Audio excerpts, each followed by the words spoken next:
Okay, so good afternoon, everybody. All you Mahayana Ghanaians.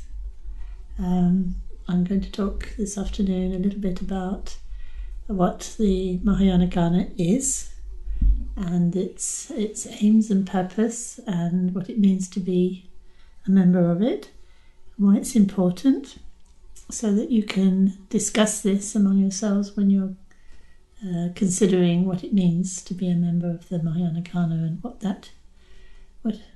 kind of mission it has, you might say. So, generally speaking, we have members who can join the Awakened Heart Sangha when they feel this is where they want to make it their spiritual home. But of course, when they first arrive there, they can't really represent the Sangha because they have yet to learn and to understand and to know what it would mean to have a strong commitment to its values and its training and its community generally. So the idea of the Mahayana Ghana is that members who want to make a deeper commitment to the purpose and aims of the Awakened Heart Sangha, they have an opportunity to train and have the necessary understanding of what the values and purpose of the Awakened Heart Sangha is, and to wish to stand for it, which means to stand for those values in what you might say, embody them, which implies a permanent commitment of some kind to those values and to this community. And the way that you express that is by connecting with your partners each month on the full moon, renewing your vows and commitments at that time, and celebrating your commitments and each other and one's your place in the community. And this combined with a meaningful conversation with your partner, relevant to your practice and relevant to Sangha building generally, Sangha community generally. So where do I see this going? I'm imagining that over time there could be more and more people wanting to become members of the Awakened Heart Sangha. And then if there's a lot of people becoming members of the Awakened Heart Sangha, they're going to be looking for those people who embody the values of that Sangha and can show them how to be a committed member of that Sangha.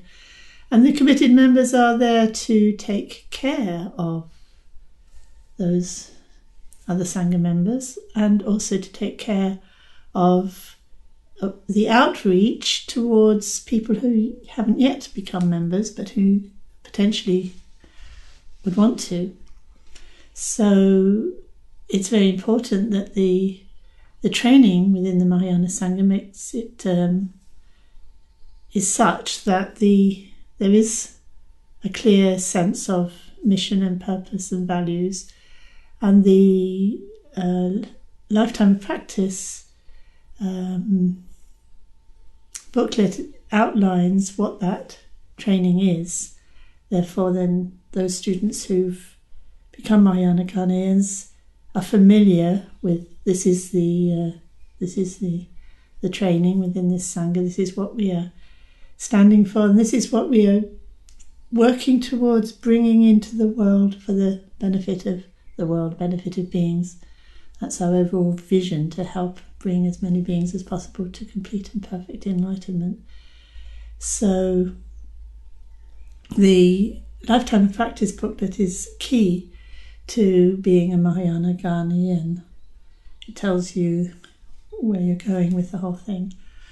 And it's supported by your Pathway of Practice book, which again gives everybody a kind of reference point of what we're all doing in this Sangha and what it's about and what its values are.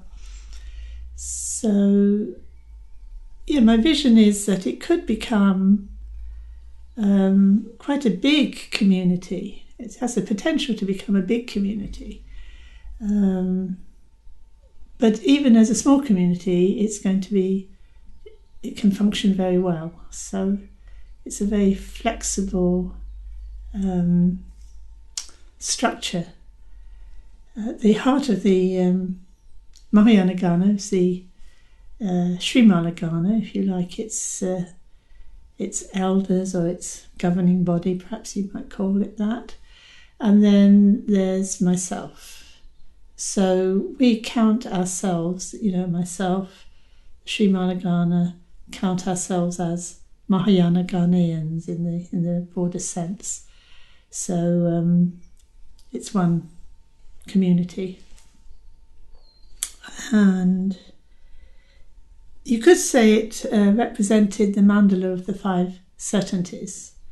So you have the teaching lineage at the centre, the teacher at this particular time and place, the community or the assembly that is bringing those teachings, drawing them out, and the actual teaching is what you have in the lifetime of practice. And so is that everything? Teacher, teaching, time, place. Time is now in this world. In this world is the place.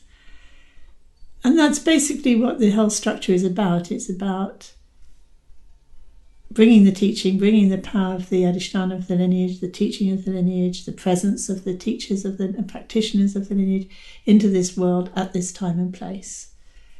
And so that brings it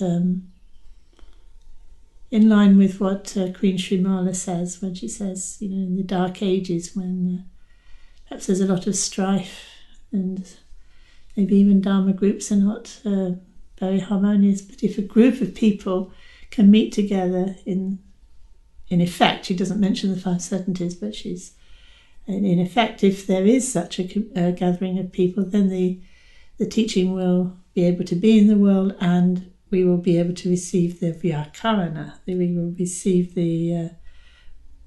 basically we'll be able to meet the Buddhas face to face and receive that empowerment to realise to its complete and perfect Buddhahood. So that's what we're creating, and that's what we're doing.